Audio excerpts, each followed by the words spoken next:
Peace to the 12. I was scrolling through YouTube and this video popped up that I didn't even click on because, I already know what he's going to say. Some stuff that people have been saying for the longest time. But nonetheless, I said, you know what? I'm going to look at this thumbnail and I'm going to do a video based on that because. And by the way, why do these guys all look the same? This dude looks just like that other Edomite, Matt Walsh. All these types look the same, even dressed the same. But anyway, so it says Trump pastor tells black folks greatest moment in history is when slave. I don't even know what the end of it is, but it says you'd be in a grass hut. So I decided to talk about what this video is called, which is the Great African City that they never told you about, right? Because we're going to be talking about the city of Benin. But the fact that he would say you'd be in a grass hut now, let's highlight this, right? This is why I tell you guys all the time. I haven't said it in a while, but when I used to really be heavy into the ancient history videos, this is why I tell you guys this all the time. How history is taught to people of especially in America, but really damn near everywhere. How history is taught to people, it's damn near mythological. All right, it's damn near mythological. What do I mean by that? I mean that you have a lot of people who believe a lot of different things about history that is just straight up inaccurate.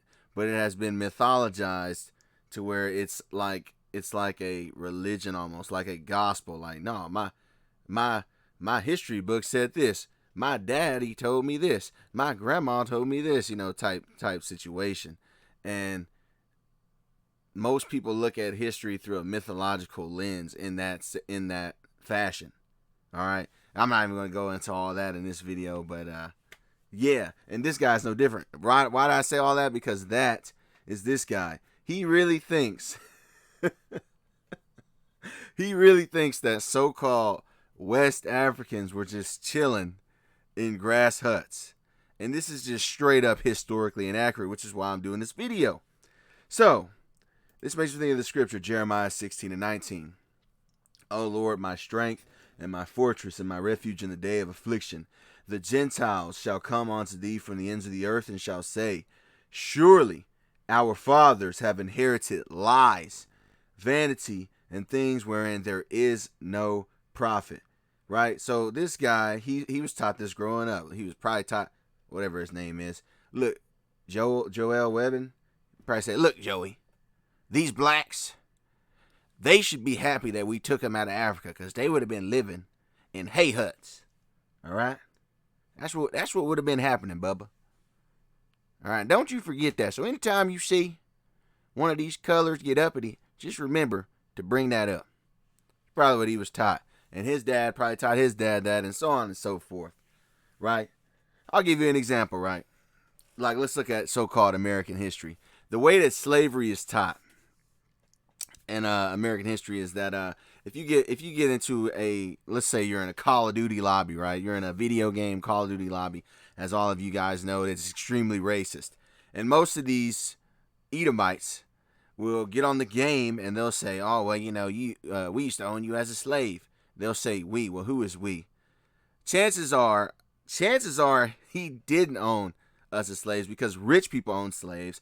And most of these Edomites that walk around today are the descendants of white trash who were overseers for the slave masters and things of that nature. So they didn't own shit. They're basically sharecropping. But that's a whole other thing, right? That's a whole other video. Or another thing that's mythologicalized is that all so-called black people came to America on the bottom of a sailboat, which is also not true. You have many historical accounts of people saying that they already found so-called black people that were already here alongside the North American Indians and South American Indians for that matter. I've done videos on that in the past. I'm not going to get into that. I don't want to get into too many things at once, but I just wanted to say that he has inherited lies passed down by his father, and many people have. But nonetheless, this is Benin. The country we're going to be talking about today is the country of Benin, the great African city they never tell you about, Benin, right? Which is in West Africa, of course. And Benin, yes, the region now, and I asked Google, was Benin a victim of slavery? Why did I ask it that? Because this guy said that the slaves would have been in grass huts. Well, one of the regions that was victimized in the transatlantic slave trade was Benin, right? And by the way, let's read this real quick. It says, yes, the region now known as the country of Benin was a significant victim of the Atlantic slave trade, both as a source of captured people and as a location of major slave trading ports like Wouda. The slave trade had a devastating impact on the region, causing depopulation, militarization, and cultural disruption. Despite the involvement of Kingdom of Dahomey, located in present-day Benin, in capturing and selling people into slavery to a European and American buyers. Right? Now, it says the port of Wouda. Fun fact, the port of Wouda is really the port of Judah. Yes, the Judah that you read about in the Bible. I'm going to get that real quick. Right? Because as y'all know, this is an Israelite channel. So look, a French geography book also speaks on these African Israelites. Notice he called it Wouda. What? O-U-I-D-A-H. Check this out. This is Society Geographie Bulletin 1890. This is from 1890. This is from a French geographer. All right, this is the book. It's written in French, but we're gonna translate it to English. We're gonna go to page 272. Right? We're gonna translate this page. As you can see, it says Wouda right there. O-U-I-D-A. O-U-I-D-A-H. It's the same place, the port of Wouda, which is really Judah. Look at this. Port of Wida, Fida, Fueda, Huda, Judah, or a Judah. Is a town ancient, frequented since the 16th century by port slavers, who gave him his name. Its inhabitants were said to be Judaics, and they were indeed considered as a remnant of the scattered tribes of Israel. Right? So they were already seen as Israelites, all right, in this port of Wouda, all right, which was in West Africa. All right, let's get another account of this. I have many accounts, but I'm only going to get 3 for the sake of this video, and then we're going to get into the city that I'm talking about. I've already been talking too much already, but you know, it is what it is. This is James Gray Jackson, a guy born sometime before 1850, because he died in 1850. Rather, it was late 1700s, or he was born in the 1800s and he died before he was 50. Who knows? But anyway, this guy's name is James Gray Jackson. He was a business person, and he ventured off in Africa. He wrote a book called An Account of Timbuktu and Hausa Territories in the Interior of Africa. We're going to go to page 475. It says, Yehudi, a place of great trade. This place is reported to be inhabited by one of the lost tribes of Israel, possibly an immigration from the tribe of Judah. See that? Israel, tribe of Judah. Yehuda in African Arabic signifies Judah. Yehudi signifies Jew. It is not impossible that many of the lost tribes of Israel may be found dispersed in the interior regions of Africa. When we shall become better acquainted with that continent, it is certain that some of the nations that possess the country eastward of Palestine, when the Israelites were a favored nation, have immigrated to Africa. So once again, that's the second witness that speaks of this text. Of course, Yehuda on Google translates to Judah, son of Jacob. Right? He said the interiors of Africa. That's what? Chad, Cameroon, Central African Republic, Democratic Republic of Congo, Angola, Congo, Gabon, Cameroon. If I didn't say that already. And I'm going to get one more thing, and then we're going to get into the city of Benin. How long have I been talking? Yeah, man, I've been talking almost 10 minutes. I ain't got to the thing. Y'all know I go on tangents. It is what it is. So let's look at a map that documents this fact as well. This is a map written by a guy named Livio Sanudo, who was born in 1520. He was an Italian cartographer, which is a map maker. All right, Livio Sanudo. We're going to go to his map, which is known as Africa Tabula 12, 1588. So this map came out in 1588. Now, if you see right here, it says Eudarum Terra. That's hard to read, but I'm going to zoom in. It says Eudarum Terra. See, the I is supposed to be a J, and the V is supposed to be a U. The V's are supposed to be U's, and the I is supposed to be a J, because the letter U and V were considered interchangeable in the medieval period, just like J and I were interchangeable as well. All right? So this really translates Eudarum Terra. Look, Latin to English. Eudarum Terra, Judarum Terra, land of the Jews. Terra Eudarum, land of the Jews. Right? This is what? A map of Africa written by Livio Sanudo, who was an Italian. This is in the 1500s. Okay? For more information on that, you can watch this video I did 8-9 months ago. This guy found Israelites in Africa in the 1800s. I've done a lot of videos. Just go to my video and type in Judah. Go to my page, type in Judah, type in Jew, type in Israel, something like that. There's a bunch of videos, right? But anyway, so let's get to it. Now, let's see if the people of Benin were living in grass huts, quote unquote. Right? This is Benin City. This is from The Guardian. This is Benin City, the mighty medieval capital, now lost without a trace. All right, so it says, when the Portuguese first discovered the city in 1485, they were stunned to find this vast kingdom made of hundreds of interlocked cities and villages. Does it seem like a grass hut? In the middle of the African jungle. They called it the Great City of Benin. At a time when they were hardly any other places in Africa the Europeans acknowledged as a city. Indeed, they classified Benin City as one of the most beautiful and best planned cities in the world. They classified Benin City as one of the most beautiful and best planned cities in the world. Okay? In 1691, the Portuguese ship's captain, Lourenço Pinto, observed Great Benin, where the king resides, is larger than Lisbon. So this city was larger than Lisbon. Lisbon is in Portugal. All the streets run straight, and as far as the eye can see, that streets. The houses, see, look, houses. These are not little grass huts.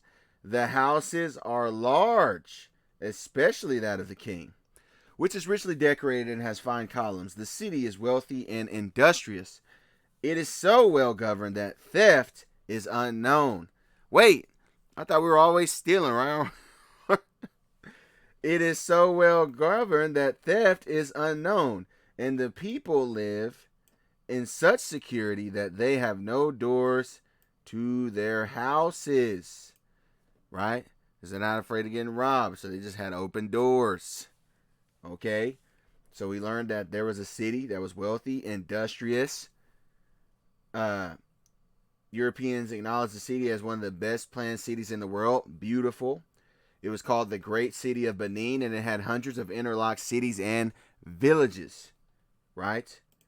Let's go to this guy, O Fort Dapper. He actually painted a drawing of what the city looked like. This is O Fort Dapper. He was born in 1636, Amsterdam, Netherlands. He was a physician and a writer about world history and geography, though he never traveled outside the Netherlands. So he probably sent people, paid them to give him eyewitness accounts of what they saw so he could write it down and record it. So anyways, this is a view of the city of Benin with royal palace of engraving from a description of Africa by O Fort Dapper, 1668.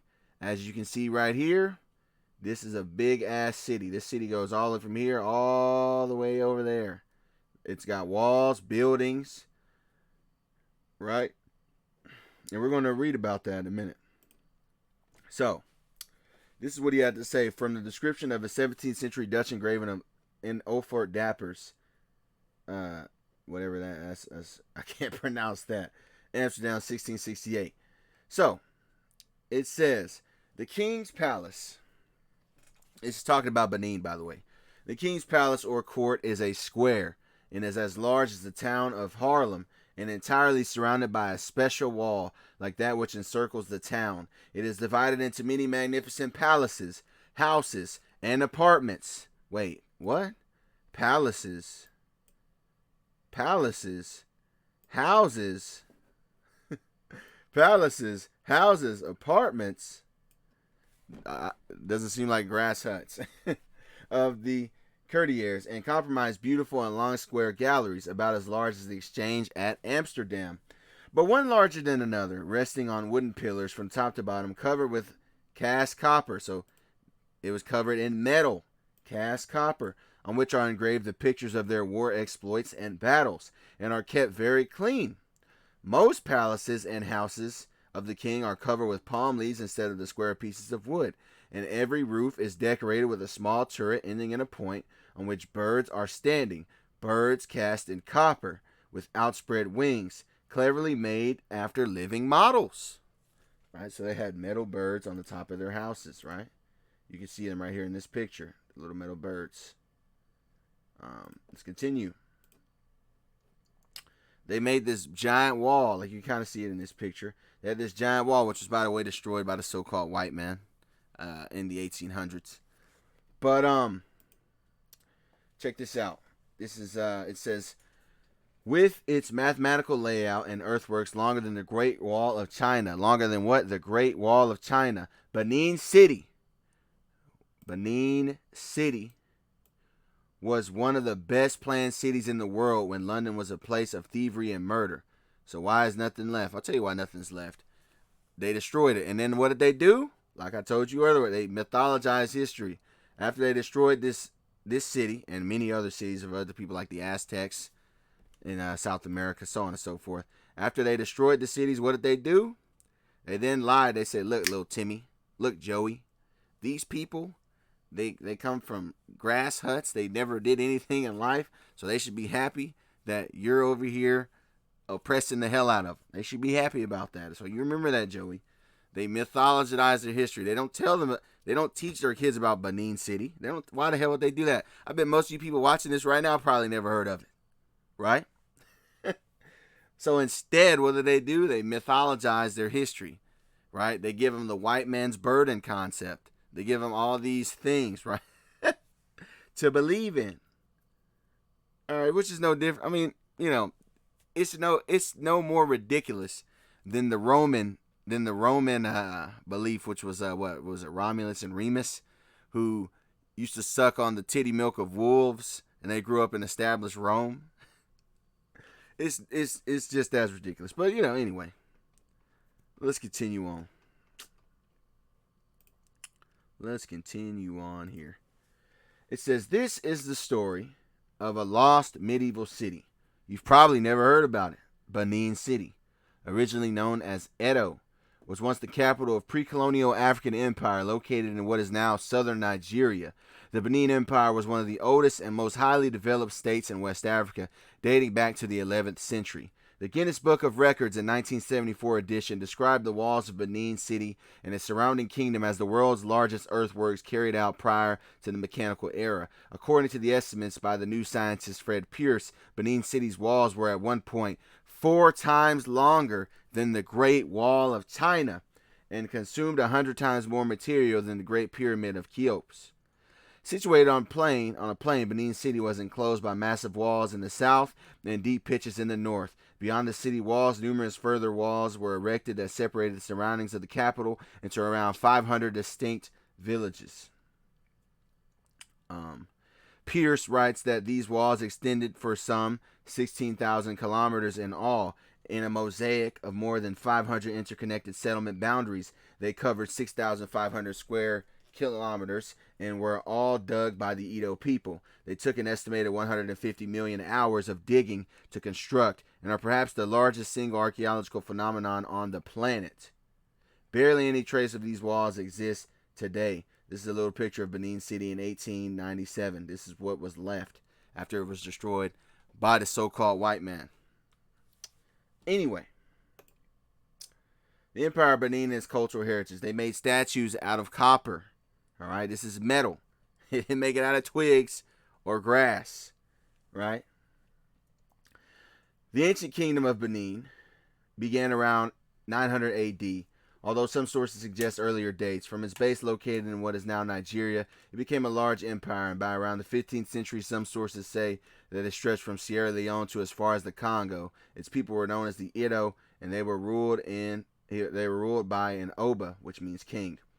Benin was and still is famous for its oral history, traditions, and its highly skilled craftsmanship and arts, especially wood carving, weaving, and brass casting. Brass casting reached a particularly high level of aesthetic and technical sophistication in the 16th century when decorative plaques and sculptures, now known as Benin bronzes, right here, were made to decorate the place of Oba, right? So they had metal statues, okay? So this is Duarte Pacheco Pereira. Probably said that all wrong. But he was born in Lisbon, Portugal in the year 1460. Right? He was known as the Portuguese Achilles. He was a poet, Portuguese sea captain, soldier, explorer, and cartographer. Right? We go to his book, Esmeraldo de Ceuta Orbis. Whatever that says. And you can translate that in the comments if you want to. Anyway, we're going to go to what he has to say in page 80 of this book, which reads, many intelligent Ethiopians who know different provinces and countries for 500 leagues up this river have told us that it's a source of unknown, but from its course, its beginnings, we know that it rises into a great lake on the route, now 30 leagues, 10 broad, so that it seems this is the branch while the Nile burrows out through Ethiopia in western direction, the other branch flowing north and disemboguing in 4 mouths in the Sea of Egypt, as we have stated, the 5th chapter of this book. This is what I meant to say. He was talking about Timbuktu. Right now, I'm going to do Timbuktu a whole nother video because that's another great city that was in West Africa. But we'll get a little bit of preview in here. So it says, at the head of this lake is the kingdom called Timbuktu, which has a large city of the same name on the edge of the lake. There also is the city of Jani, inhabited by Negroes and surrounded by a stone wall. What? Surrounded by a stone wall? Doesn't that mean that it wasn't a grass hut? When there is a great wealth of gold, tin, and copper now what did he say? Great wealth of gold, tin, and copper are greatly prized there. So they had gold, tin, copper. Likewise, red and blue cloths and salt, all except the cloths being sold by weight, also greatly prized there, are cloves of pepper and saffron and fine, thin silk and sugar. So they had clothing, they had silk, sugar, cloth, gold, tin, copper. They had stone walls. Page 125. Same book. It says, by this channel towards the sea is a village called Tibu. And on the other side are some more villages. A league up this river on the 2 left tributaries into the main find a town called Hugwetu of some 2,000 inhabitants. This is the harbor of the great city of Benin, which lies 9 leagues in the interior with a good road between them. Small ships of 50 tons can go as far as Hawagatu. The kingdom of Benin is about 8 leagues long and 40 wide. 80 leagues long and 40 wide. So if this is going on modern standards, what I don't know, but I asked how far is 80 leagues? It says 240 miles. Right? And he said 40 wide, so that's what? 120 miles wide. It says, how far the kingdom of Benin extends from south to north is yet unknown, as some places lie a great distance from each other, being separated by impenetrable forests, but from the east and west it measures about 100 Dutch miles. Right, now we're going to go to this guy, Dirk Reuters. He was a voyager, born in 1575. He was a Dutch ship captain in the 17th century. Right? We're going to go to his book. Also written in Dutch, working, all that. I'm not even going to try to pronounce that. But it's Dirk Reuters, 1623 is the date of the book. And I translated this. So this is XIV, translated to XIV. The extensive notes of West Africa are therefore in all likelihood much older than 1622. Right? So old that I guess it made earlier a famous description of the location and the manner of the great city of Benin. So he was talking about the great city of Benin.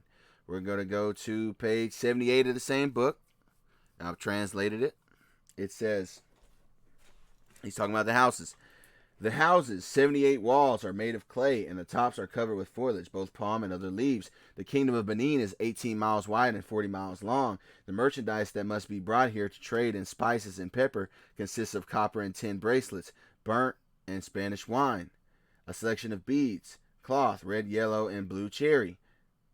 3 kings live on this river, of which one of the most important lives very deep in the country up the river. The Negroes call the king Agar, and is a very powerful one. Right? The king. One of the 2 could therefore have been the ancestral homeland of the other, and that is a concept to which, as I know from experience, great value is attached among black people. The ruler of such an ancestral homeland is recognized by rulers belonging to such tribal association as Big Daddy. That's it, Big Daddy. That is a promise into prayers, but no more than that. He enjoys a certain honor and his voice carries some weight. If the tribal bond is close, one is also called Big Daddy by age or years of reign. This concept of Big Daddy is such that Europeans immediately began to see in it a kind of dignity similar to that of a secular pope. So they viewed this Big Daddy as a secular pope. And I I wonder if the term Big Daddy has something to do. I know in Haitian they have the term what, Papa Doc, the man Papa Doc. I wonder if that has any correlation. All right, or Big Daddy Kane, things like that, like the rapper and stuff. Anyway, that's a rabbit hole I'll go into on my own time. But anyway, let's continue. I have one more thing to go, and that'll be the video. How long have I been talking? 25 minutes, not bad. So this guy's name is Rui de Pina. He was a chronicler. He was a Portuguese chronicler born in 1440. All right, we're going to go to his work about a mission to Benin in 1486. Right? In the year 1486, the land of Benin, and this is his discovery of Benin by Rui de Pina, 1486. See what he has to say. In the year 1486, the land of Benin beyond Mina in Rios de Escravos was first discovered by Joam Afam de Avaro, who died there. The first Guinea pepper came to Europe from that land, where it grows in great abundance. Samples of it were sent to Flanders and other places, and it was soon popular and selling for a high price. The king of Benin sent an ambassador to King Jao, one of his captains, a Negro from a seaport town called Guato, because he desired to learn more about Europe, whose people were regarded there as an unusual novelty. This ambassador was a man of good speech and natural wisdom, right? So he wasn't a savage by any stretch. He was a man of natural wisdom and good speech. Great feasts were held in his honor, and he was shown many of the fine things of Europe, right? And he returned on one of the king's ships, who gave him a departing gift of rich cloths for himself and his wife. Through him, he also sent to the king of Benin a rich present of such things he knew the king would like very much. So anyway, man, like I said, most of history is taught mythological, just like how Egyptology is taught today, completely mythological. Because once again, you go to ancient writers, they were saying something totally different. But nonetheless, I've done videos on that. I'm not getting into that. So anyways, man, that's the video, the great African city they never tell you about. And with that, I say once again, peace to the 12. And I want to give all praises, honor, and glory to the Heavenly Father, the Most High Yahweh, in the name of His only begotten Son, Yahweh Shai. Yahweh's name, Heavenly Father of the world, commonly calls God, and Yahweh Shai, the Savior of the nation, of the world, commonly calls Jesus Christ. I say shalom, which means peace. You people listen to learn, you brothers, in His word, truth, sincerity, and to you elders. So doing this thing before me, man. And I'll probably do a video on Timbuktu and Mali at a later date. So stay tuned for that. Anyways, peace. Shalom.